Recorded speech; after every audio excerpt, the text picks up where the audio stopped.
Europe 1, matinale spéciale présidentielle. Je suis un patriote qui aime son pays. Nous avons fait un rêve, ensemble. À suivre sur tous les réseaux sociaux et en vidéo sur europe1.fr. Thomas Soto. Benoît Hamon est en direct avec nous depuis 7h30 ce matin. À 9h, il répondra à vos questions dans la Social Room sur Facebook et en Facebook Live avec le hashtag élection pluriel 2017. Mais tout de suite, il répond aux questions de Natacha Polony. Bonjour Natacha. Bonjour Thomas, bonjour Julie, bonjour Benoît Hamon. Bonjour à tous. Alors ce matin, la presse célèbre un anniversaire puisqu'il y a 60 ans, les 6 pays fondateurs de l'Union européenne signaient le traité de Rome instaurant un marché commun. Triste anniversaire, nous dit l'opinion, tant la méfiance est grande.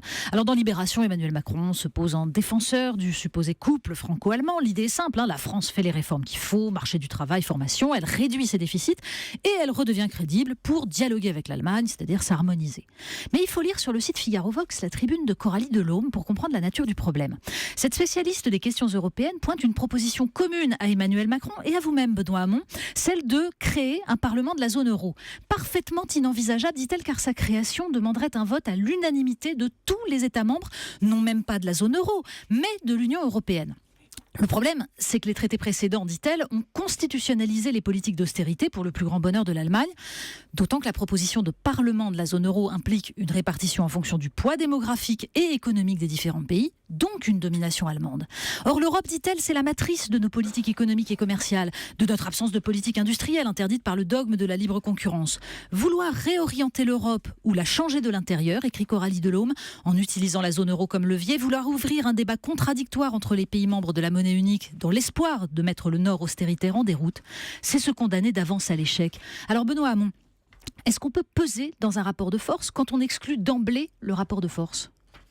Mais il ne s'agit pas de placer haute la barre des menaces, il s'agit de placer haute la barre des ambitions. Et moi, je conteste d'abord l'analyse juridique de Coralie Delhomme sur la nécessité d'obtenir l'unanimité pour mettre en œuvre ce nouveau traité budgétaire ou ce nouveau traité qui permettrait la démocratisation de la zone euro. Quand nous y avons travaillé avec mes équipes, Thomas Piketty, les juristes, nous sommes appuyés sur la jurisprudence qui existe déjà, notamment pour mettre en place le mécanisme européen de stabilité et qui permet aujourd'hui, dans le cadre de la zone euro, de pouvoir construire une solution autour d'un traité de démocratisation. Vous espérez convaincre vos partenaires alors qu'ils n'en veulent pas, l'Allemagne n'en veut pas et elle est soutenue par d'autres. Aujourd'hui, j'observe que d'abord l'Allemagne est une grande république parlementaire et qu'il sera plus difficile pour elle de refuser le principe d'une démocratisation de la zone euro que le simple fait de venir et de dire nous ne respectons pas les règles du pacte de stabilité. Ce qui est certain aujourd'hui, c'est que les Allemands comme nous constatent quoi ?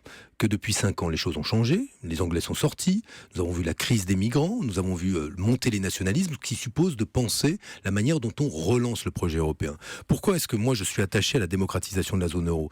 C'est parce que si nous voulons organiser l'harmonisation fiscale, il faudra en passer par des décisions qui soient des décisions légitimes démocratiquement.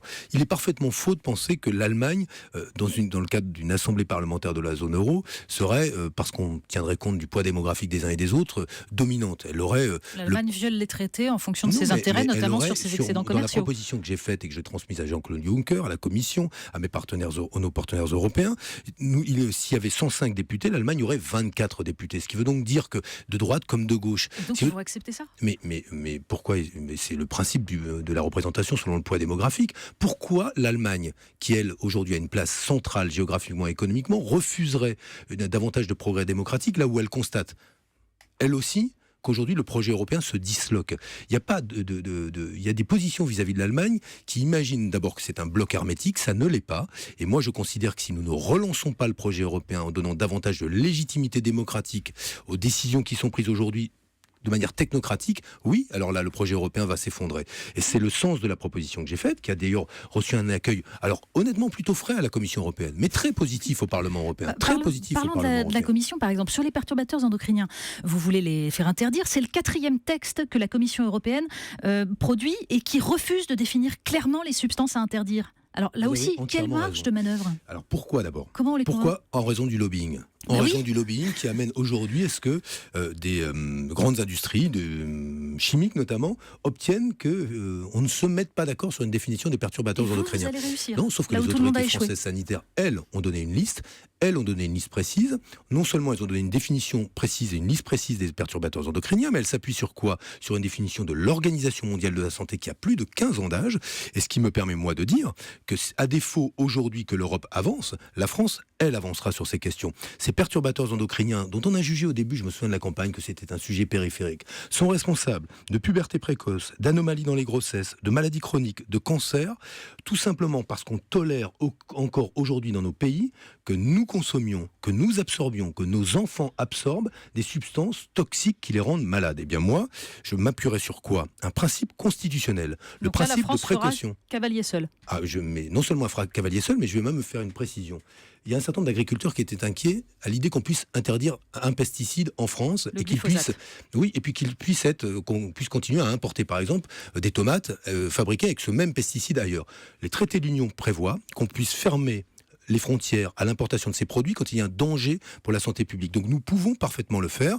Et l'affaire Il y a un Monsanto, principe d'équivalence qui fait au contraire qu'on peut les faire rentrer. que depuis 1999, Monsanto savait que les produits qu'elle commercialisait étaient cancérogènes. Donc nous avons là une affaire qui est une affaire extrêmement grave et des scandales sanitaires à venir qui sont considérables. Sur ce point, en tout cas, partage à la fois votre alerte et en même temps le désir d'agir très très vite. Benoît, moi j'ai une petite question. Comme tous les candidats, vous avez publié votre patrimoine, rendu public votre patrimoine sur Internet.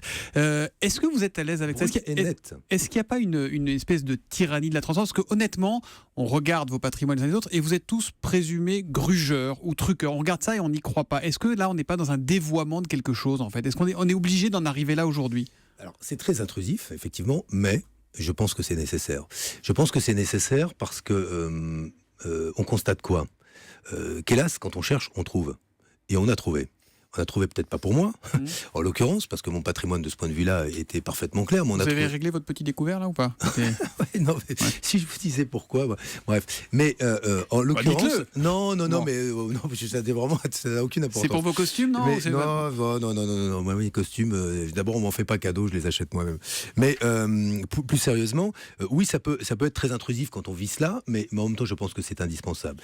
Et moi, je vais vous dire, il y a deux choses que je ferai pour améliorer la transparence.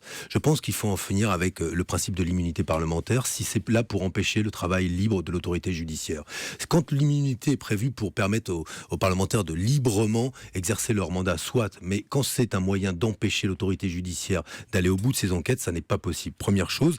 Et la deuxième, je crois qu'en matière de transparence, il faut pas simplement s'intéresser à la situation financière et fiscale des dirigeants politiques. Je pense qu'il faut que nous adoptions comme principe désormais en France le même principe qui prévaut au niveau européen. Quand par exemple on compose la Commission européenne, les candidats commissaires passent une épreuve en quelque sorte devant les commissions du Parlement européen. Sur le fond, sur leurs compétences, mais aussi on regarde s'il n'y a pas de conflit d'intérêts. Eh bien moi je souhaite que demain, quand un Premier ministre compose son gouvernement, les ministres aillent devant les commissions compétentes du Sénat et de l'Assemblée nationale, que soient vérifiées leurs compétences, qu'il puisse y avoir un quitus fiscal donné par l'administration fiscale et qu'ainsi, par un vote de confirmation du Parlement, on puisse avoir l'assurance que ces ministres sont des ministres qui n'ont aucun conflit d'intérêts, ont la compétence et par ailleurs une situation financière, en tout cas fiscale, qui justifie aujourd'hui qu'ils puissent exercer des responsabilités et servir à l'intérêt général. Et vous, le candidat très écolo, votre Corsat 2006, ça, il serait pas temps de la vendre ou de la mettre à la réforme ? Et surtout, elle roule pas, donc elle